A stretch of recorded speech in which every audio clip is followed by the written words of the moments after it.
शारीरिक दुख उठाया तो तुम भी उसी मानसिकता को शास्त्र के रूप में धारण करो, क्योंकि जो शारीरिक दुख उठाता है वह पापों से छुटकारा पा लेता है। इसलिए वह फिर मानवीय इच्छाओं का अनुसरण ना करे, बल्कि परमेश्वर की इच्छा के अनुसार कर्म करते हुए अपने शेष भौतिक जीवन को समर्पित कर दे, क्योंकि तुम अब तक अबोध व्यक्तियों के समान विषय भोगों, वासनाओं, पियक्कड़पन, उन्माद से भरे आमोद प्रमोद, मधुपान, उत्सवों और घृणापूर्ण मूर्ति पूजाओं में पर्याप्त समय बिता चुके हो। अब जब तुम इस घृणित रहन सहन में उनका साथ नहीं देते हो तो उन्हें आश्चर्य होता है। वे तुम्हारी निंदा करते हैं। उन्हें जो अभी जीवित है या मर चुके हैं अपने व्यवहार का लेखा जोखा उस मसीह को देना होगा जो उनका न्याय करने वाला है। इसलिए उन विश्वासियों को जो मर चुके हैं सुसमाचार का उपदेश दिया गया कि शारीरिक रूप से चाहे उनका न्याय मानवीय स्तर पर हो, किंतु आत्मिक रूप से वे परमेश्वर के अनुसार रहे। वह समय निकट है जब सब कुछ का अंत हो जाएगा। इसलिए समझदार बनो और अपने पर काबू रखो ताकि तुम्हें प्रार्थना करने में सहायता मिले। और सबसे बड़ी बात यह है कि एक दूसरे के प्रति निरंतर प्रेम बनाए रखो, क्योंकि प्रेम से अनगिनत पापों का निवारण होता है। बिना कुछ कहे सुने एक दूसरे का स्वागत सत्कार करो। जिस किसी को परमेश्वर की ओर से जो भी वरदान मिला है उसे चाहिए कि परमेश्वर के विविध अनुग्रह के उत्तम प्रबंधकों के समान एक दूसरे की सेवा के लिए उसे काम में लाए।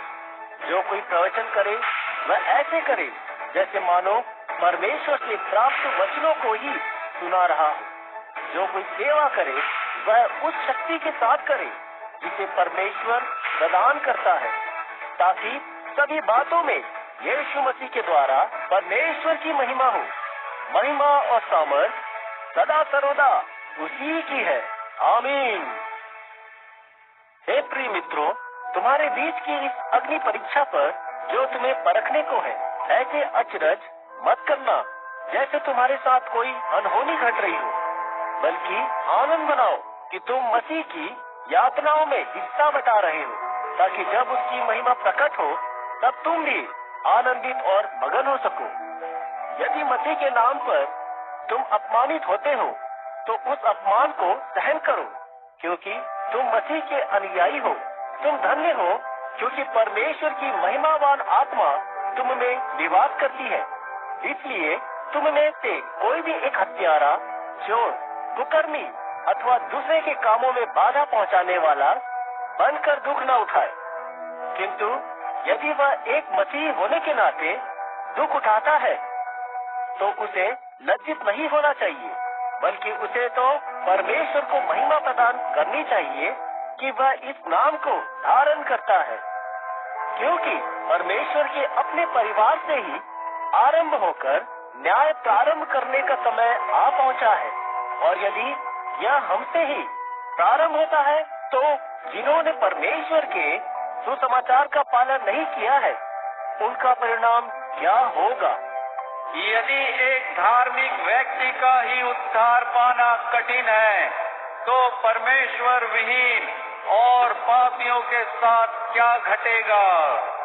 तो फिर जो परमेश्वर की इच्छा अनुसार दुख उठाते हैं उन्हें उत्तम कार्य करते हुए उस विश्वास में सृष्टि के रचयिता को अपनी अपनी आत्माएं सौंप देनी चाहिए।